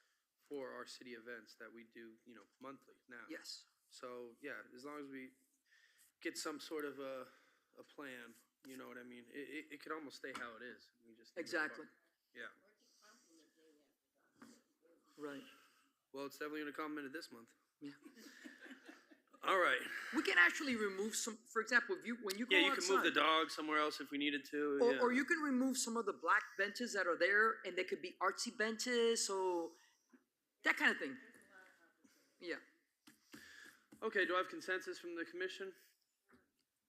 All right, I see it. We have consensus. Okay, on to item 14.1, we have planning and zoning board vacancy. One of Commissioner James. Commissioner James, do you have someone for that spot? I do. Deborah Bell, she's also on Parks and Rec Board. So you can get her information from there, so I don't have to say it out loud. You probably already have it. Yes, she's on the Arts and Rec Board. All right. Okay, moving right along. A second for my appointment, please. Oh, I have a motion from Vice Mayor to approve the appointment. I have a second from Commissioner Davis. All in favor? Aye. Aye. All right. Okay, now we're gonna move on to Commissioner comments, and we're gonna start with Commissioner Joyce L. Davis. Thank you, Mayor Archibald J. Ryan IV. I appreciate that, and I'm gonna try to keep it brief. I'm not going to all of my events that I went through, but I just want to thank everybody who invited me to a holiday event. There were so many. I went to 3 and 4 sometimes, so thank you all. Happy New Year, happy 2024, everyone out there. I think we are set up to have a very exciting 120th anniversary with all the exciting things that we have going on in the city. I am looking forward to it. I wanted to bring up again the fact that we went to the PEA. I think the mayor and I went to the PEA luncheon on Friday, and one of our very own honorees from the state of the city, someone who is a friend to Dania Beach and very much a cheerleader for us, Lori Bayer is receiving the Community Impact Award for the 2024 State of the Region Annual Awards on March the 28th. She is an amazing supporter and advocate for the city of Dania Beach, and I would like for us as a commission to support her at this event with the sponsoring of a table, which would be $2,500 to be a sponsor, and just show support for all the times that she's shown our city and all of us support. So I'm seeking consensus from the commission contingency for that. Support. I have consensus? All right, we have consensus. Okay. It's for that event, so we have a table now, the city has a table? We would have a table. Yeah. And they give us, Carol gives us really good seats. I think Lori and I had better seats than some of the title sponsors, so I think last year. So they definitely take care of us. But okay, so after that, thank you for support for that. There was some. I want to just double check with the manager because I got some feedback from that with the women's club. Can you reiterate the fact that we're not just doing the Nyberg Swanson and making sure that we're including aside, just for the record, so everybody is clear that we're not leaving the women's club out? No, absolutely not. We are renovating the Nyberg Swanson, and we are renovating the women's club. And the design is complete for the We're women's club? We're almost complete. We're about 75 complete with the design for the women's club. Okay, because I did walk past there today, and so I'm just glad that we're investing in both of them, and we really want to salvage that. And as a matter of fact, the women's club, when Nyberg Swanson is complete, they can hold their meetings there, so they will never be homeless until we complete the women's club. But they're practically happening simultaneously. And they're both expected to be completed this year? Yes. Okay. Thank you. You're welcome. Thank My you pleasure. for clearing that up. And then the other thing I wanted to just reiterate was the cemetery concerns. And I know that you said, I know Mr. Willie's out there, and I wanted to confirm that it was two additional people that were going to be out there with him. Yes, it's going to be a total of 3. And I spoke at length to our concerned resident. Yeah.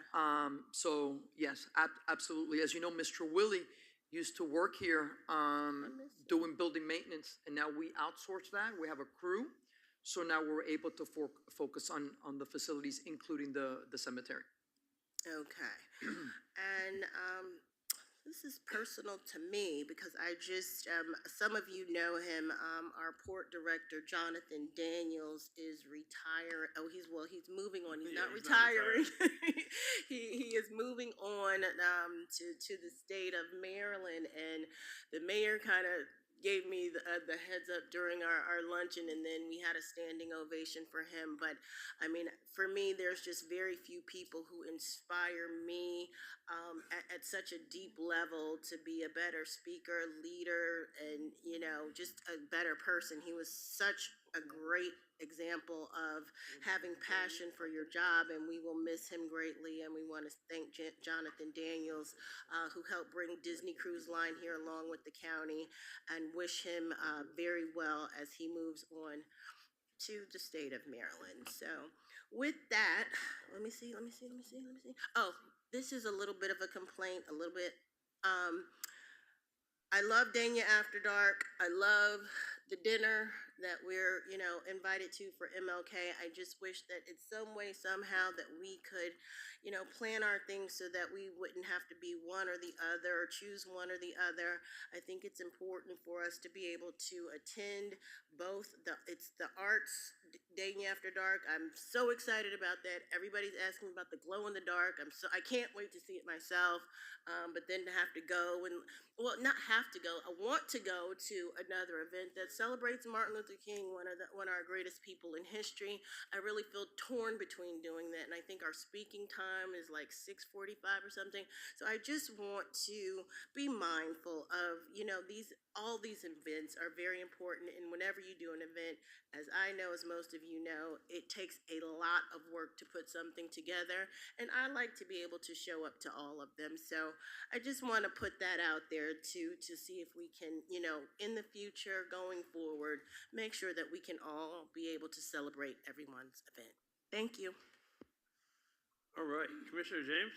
Yes, that's actually the only thing that I have to say other than Happy New Year.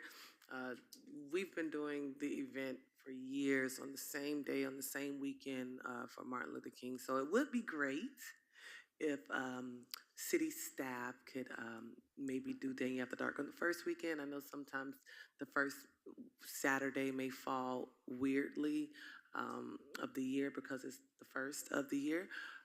However, this is a very important events, a series of events that the MLK organization has and has had for many years. The late Carolyn Jones was the head of the MLK organization prior to it being turned over, and so I do want to work with the city staff. I have mentioned the same things, the same sentiments, because it then becomes a competition of which one do we promote. They're all on the same day and all those things, and thank God it's a sold-out event this year. The dinner is, but I would like to be able to enjoy fully Dania After Dark and be able to honor Dr. King in the right way. So I look forward to changing and managing that. But I do want to remind you all who are listening on the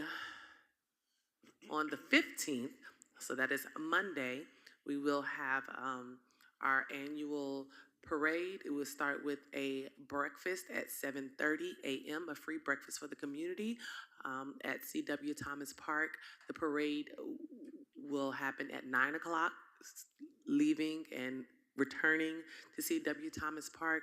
We have church services right after that at St. Ruth Missionary Baptist Church. And then at 11 o'clock a.m., we will start the Peace in the Park. The first 300 residents or people that come, attendees, will eat for free. We have a basketball tournament. We're going to have bounce houses and much, much more. So come out, all from over, and let's celebrate the legacy of Dr. King. Thank you. All right, thank you, Commissioner James. Monday is the event. Commissioner Salvino? You told me Saturday. Saturday is the dinner. I thought you said the parade. That's why you asked me if I wanted a car. The parade is Monday. Oh, I'd be here Monday. Sorry, Mayor. Well, Happy New Year to everybody. And my speech is more or less about the city and its staff and my commission.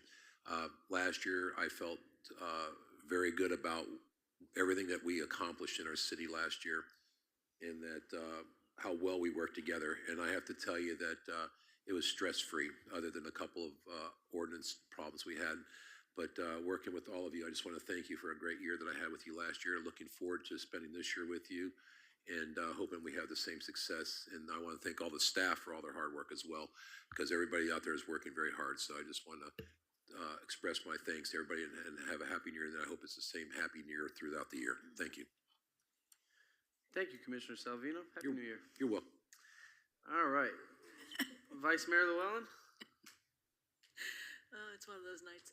Okay, very briefly, did a lot last year, accomplished a lot last year. Very happy with everybody. I think we've got all the right people in place at this point. I think the city is doing nothing but going up, moving up, and getting better. And I'm looking forward to Tallahassee. Haven't been there in a couple years. And I'm looking forward to making new policy with the city. I'm working on a few things, and I hope I can bring them to you in the future.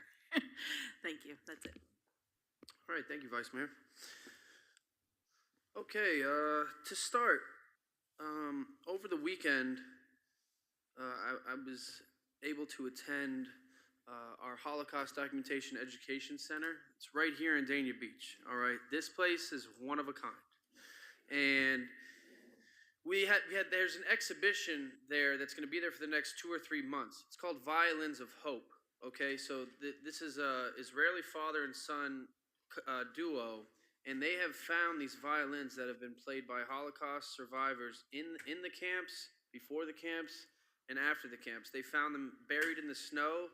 They've found them in farm fields where the violin was thrown off a train car on its way to a death camp, and they restore all these violins, and they have them on display at the Holocaust Documentation Education Center. And they also have a violin concert where musicians go up and play music that was written in the concentration camps, and music that is popular, like Schindler's List music, like that playlist.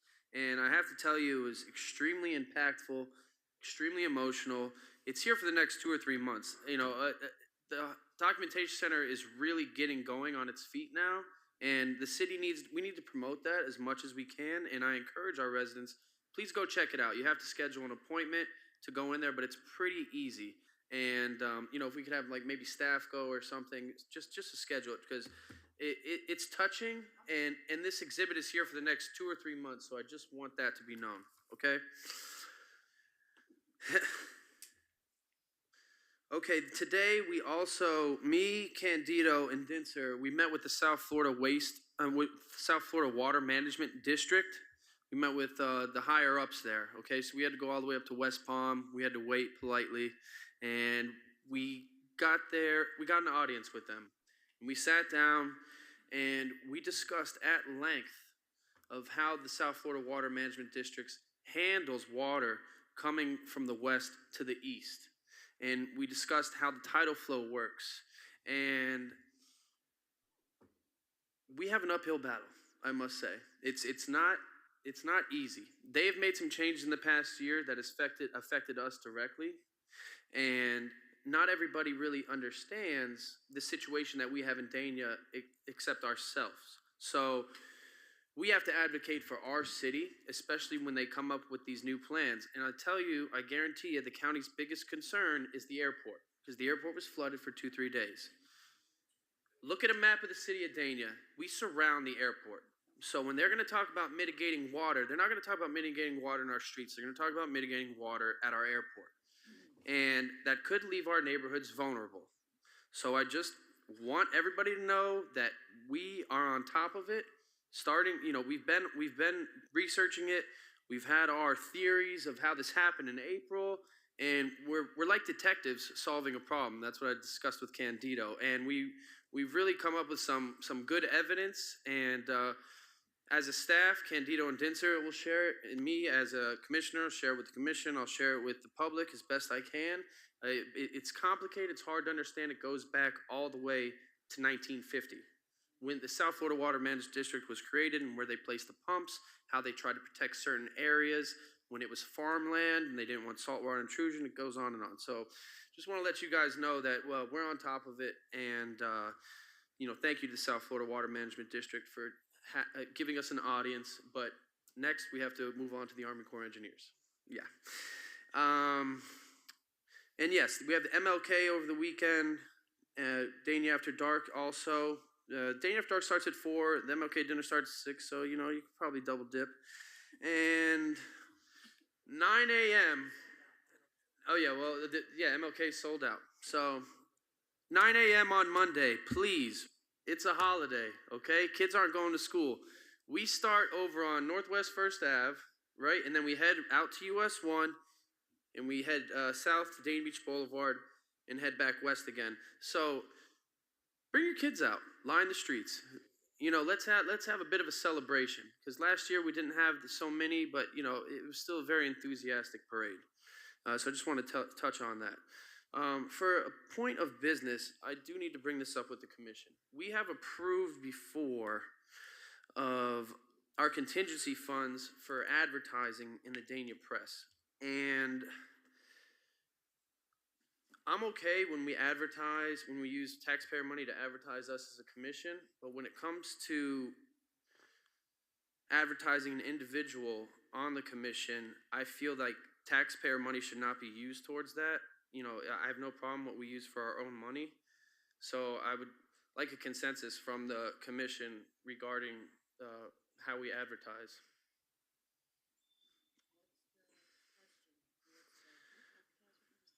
Yeah, if we're gonna allow advertisement from the commission, it has to be the whole entire commission. It can't just be an individual commissioner.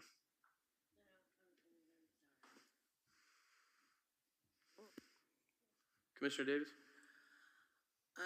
If the entire commission wants to advertise what they're doing, if we have our personal contingency funds are for our personal contingency funds. It's still taxpayer money, though. It's still tax money. So all of it is, right? Exactly. So if I'm advertising the fact that I have office hours that are available to the public that none of the rest of you have, then I'm doing something that none of the rest of you are doing. So I can't advertise that everybody's doing what I'm doing because they're not.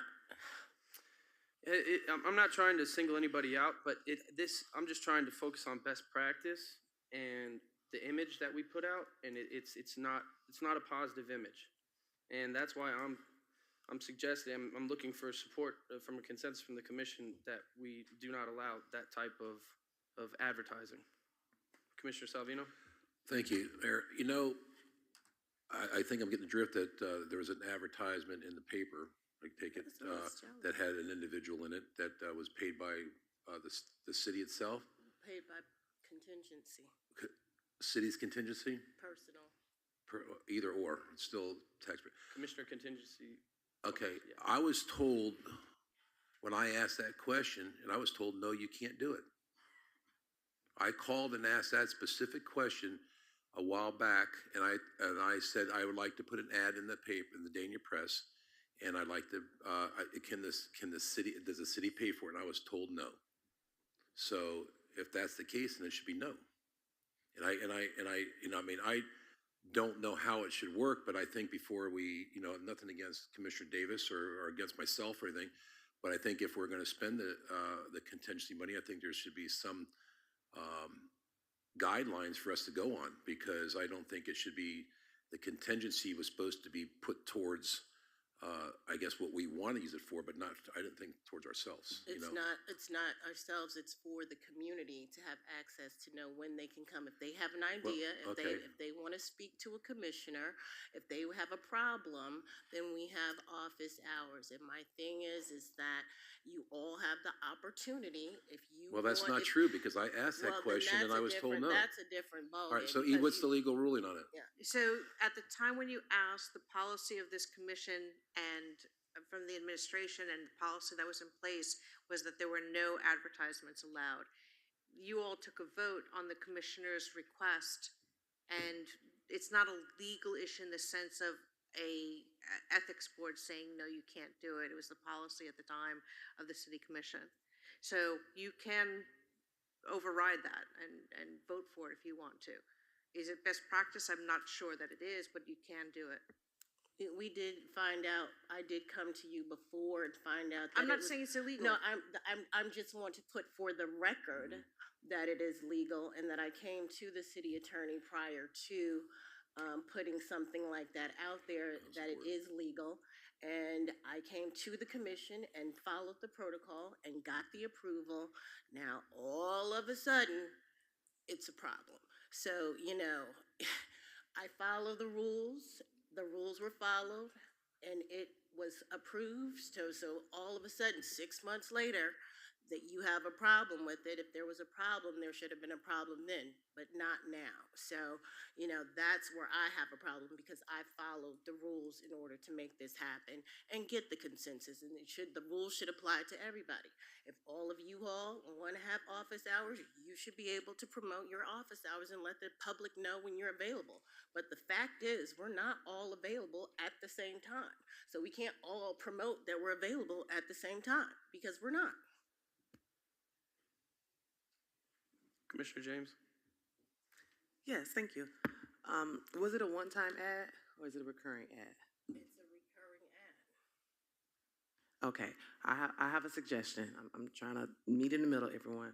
How about we put out one ad and everybody could put their office hours or when they're available.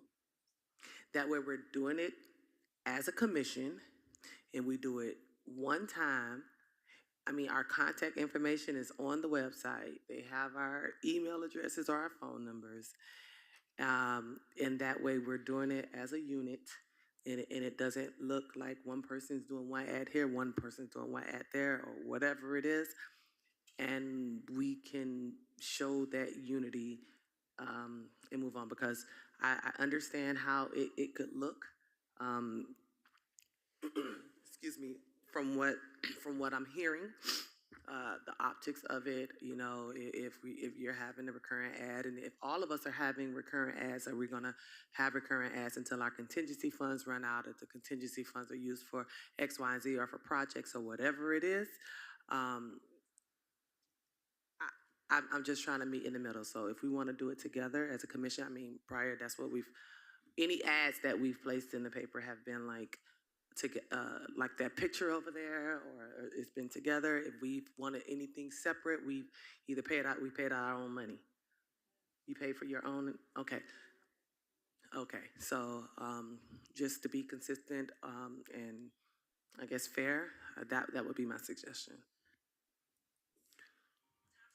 Commissioner Davis? I just think it's very dangerous when we start to tell one another what we can and cannot do with our personal contingency funds. If I want to let the residents know that I'm available when I'm available, and then we should be able to do that. If Commissioner Salvino wants to let people know when he's available, and he wants to use part of his funding to let the community know that they can come and see him, then that's what you should be able to do. It's not that it's all or nothing, because we're not all together doing the same thing. If you all want to do something and put a part of the budget together where we advertise, but we're not going to have the same office hours. So my thing is, I really truly feel like this is an attempt to stifle what I have been doing, because it hasn't been a problem until now, and it's very obvious to me that something's gotten under somebody's skin in order to all of a sudden for it to be a problem after 6 months. So I'm just asking that when you want to do what you want to do with your contingency and you go through the proper protocol and you get approval, don't come back 6 months later and then have a problem with it, because that to me is you're not demonstrating the fact that there was a problem within the beginning and all of a sudden 6 months later it becomes a problem. That's we can all have and should be able to use our contingency funds personal the way we want to if it serves the public, and this is a public place where the people can come and visit us and see us and find out what they have to what they want to speak about. Okay, so I understand your position, I understand the other position, and I have a question. How much is the ad? Well, first of all, before I ask that question, I take it you asked the commission to use your contingency 6 months. Okay, at that time, I feel like I'm in a courtroom. At that time, did you, how much is the ad? $350. $350? How big is the ad? Okay, listen, these are questions that we're asking because, we could all vote and you would lose. I don't have the dimension. Okay.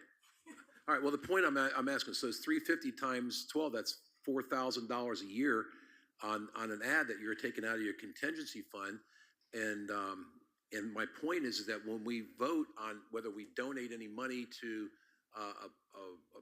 participate, whether it's an event or something like that, we all get approval for the amount of money that we're authorizing on the contingency. It's not, when you ask, maybe the question I'm getting to is, when you ask, can I put a contingency out there to put an ad in the paper, I'm okay with that, okay? I'm not okay with spending $5,000 or $4,000 a year on it, because I think that,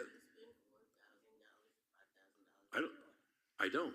Okay, but I'm just saying. My point is that, I mean, when you spend $4,000, then we authorize $4,000, we may not have authorized when you asked that, we may not have authorized $4,000. You didn't give us a number you asked about the ad. Maybe you should make the ad a little smaller. I don't know. I just think it's a lot of money to be spending out of contingency. That's my point. I don't care about the ad. I just think if you're spending $4,000 a year out of contingency fund, I think that the contingency to express your hours in the city for $4,000 is a lot of money. Listen, I'm going to touch on this, okay? I don't care how much we spend on it or how big or how small the ad is. Public money should not be used for self-promotion. End of story. There's no other way around it. We should not be self-promoting ourselves. If we're going to spend, I asked for permission for a contingency fund for an advertisement for the commission on the Committee 100. And it was a picture of all of us out there and as a commission. And that's fine. Look, I'm all for promoting the commission and promoting the city of Dania Beach, but we're just flirting with a dangerous line there when we use public funds for self-promotion, especially during this time. And look, I gave the approval. And after reviewing it, I can't catch everything. It just doesn't look right. It's a bad image. It's a bad image for the city. And that's why I'm asking for consensus from the commission to redact that advertisement. Go ahead, Commissioner Davis, and then we can make a decision. Okay. The fact is that the West Wing has just been opened. This is the first time in 120 years that this city commission, any Dania Beach City Commission before this commission, has had offices in the city of Dania Beach. We have never had a place for people to come and meet with their commissioners and to have meetings and to express those ideas. I have had Olympic athletes come to me.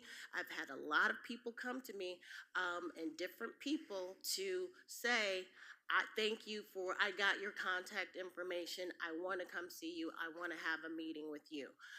This is the first time we've ever had office space, so that to me is worth letting people know over a period of time that we are available and that we have offices, because we've never had offices available ever in the city's 120th history. So for me, this is something that is brand new and it needs to be marketed, and people need to know that we are available. And if you're not available or you don't want to have office hours, that's on you. Don't spend your commission contingency on it. And I really have a problem that all of a sudden you approve something and then want to bring it back around and snatch it back. That is what has a bad taste. Thank you. Vice Mayor? So I have a sort of a compromise. I'm trying to do what Commissioner James did. I like your idea, and I was actually thinking something similar. However, I got another idea. How about on the website, we indicate under each one of us if we have office hours and when they are. And this way, when somebody looks at the website, they can see when somebody's available. The other thing that we do, I know that we do commission advertisements in the Dania Beach Press and other places. When we do put those ads up, whether it's a Happy Holidays thing or whatever it might be, perhaps put something on that says, check out our website for individual commissioner office hours. So that this way it's letting people know. Compromise? Just a thought. Anyway. Yeah, that makes sense to me, Vice Mayor.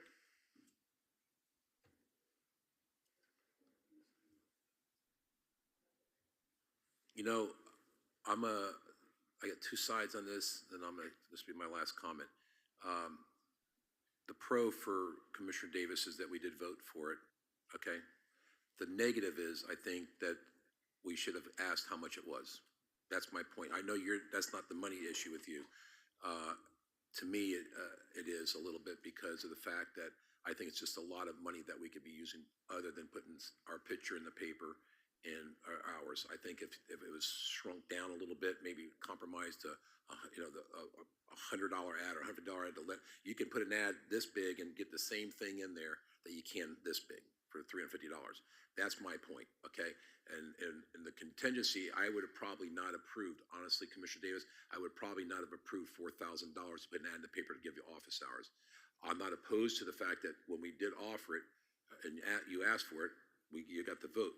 But along with that, I think we made the mistake of not asking the expensive taxpayers' dollars. So, I mean, I'm in support of what we passed. I'm not in support of how much you're spending. I would like you to reconsider that. I would be more support of it.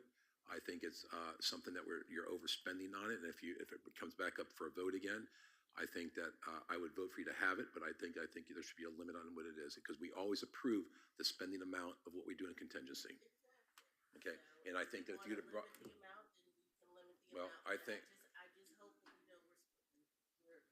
But in other words, now, the other thing is that maybe we could, if we're going to spend $350 or $400 and put all 5 pictures of us in there like that and put underneath each one of it our office hours underneath each one of it, then it would work that way.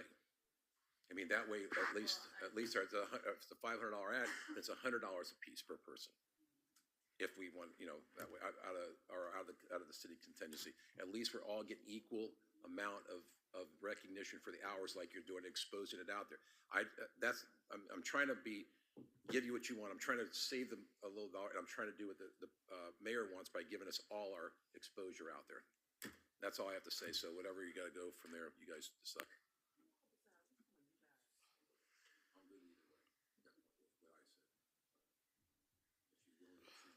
I'll agree with that. If you want to limit the amount of,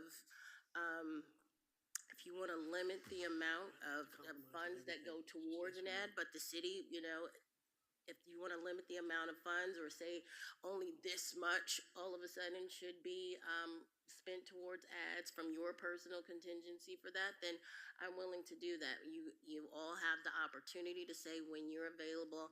I think just putting a generic website up there is different than saying, here's my email, here's my phone number, here's when I'm available to be able to serve you in person. That is a completely different thing, but I'm happy to compromise with saying that there's a certain amount of money that is acceptable to be able to say when I'm available, but also know that when you bring something forward and with your personal contingency, then, we've opened up a different can of worms, so.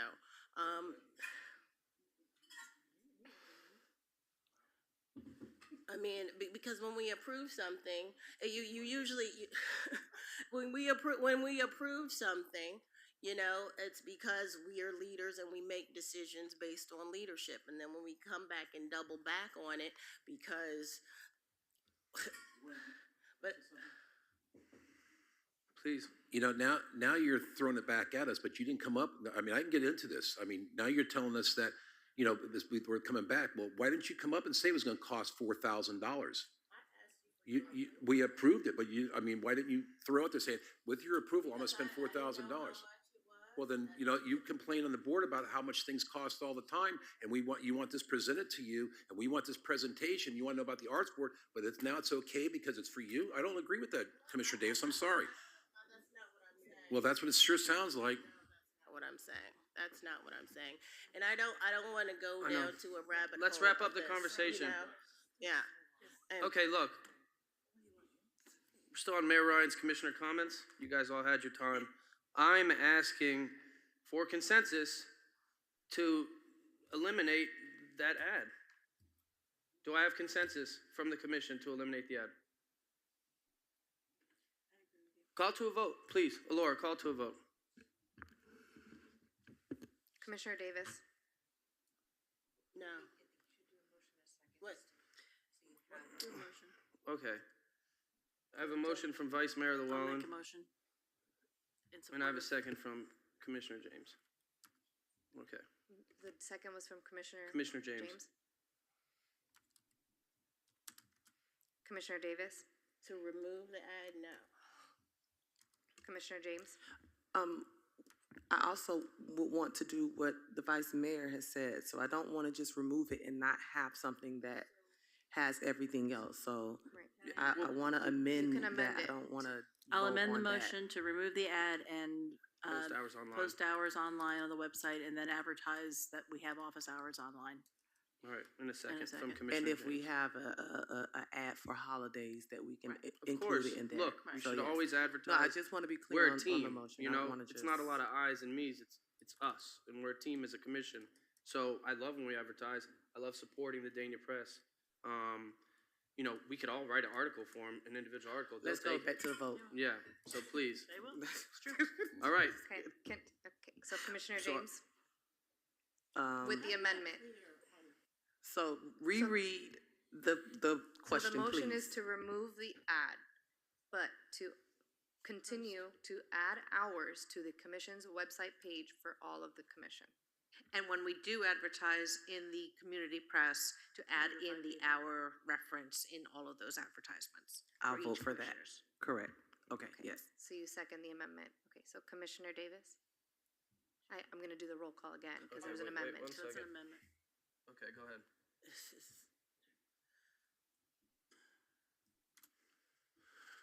Ready? Commissioner Davis? This has gone too much around the Robin Hood for me. I want to just make sure that I understand what I'm voting on.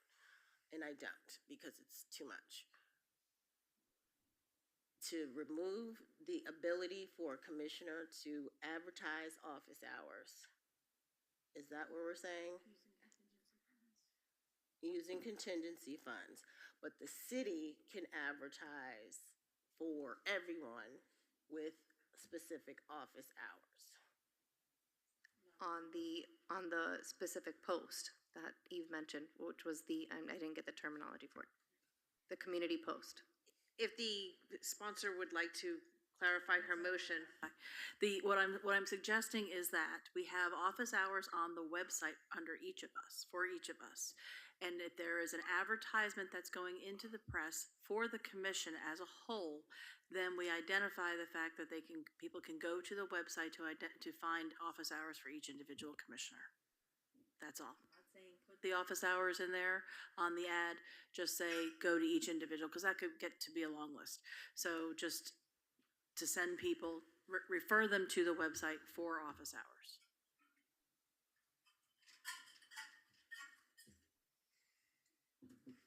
No.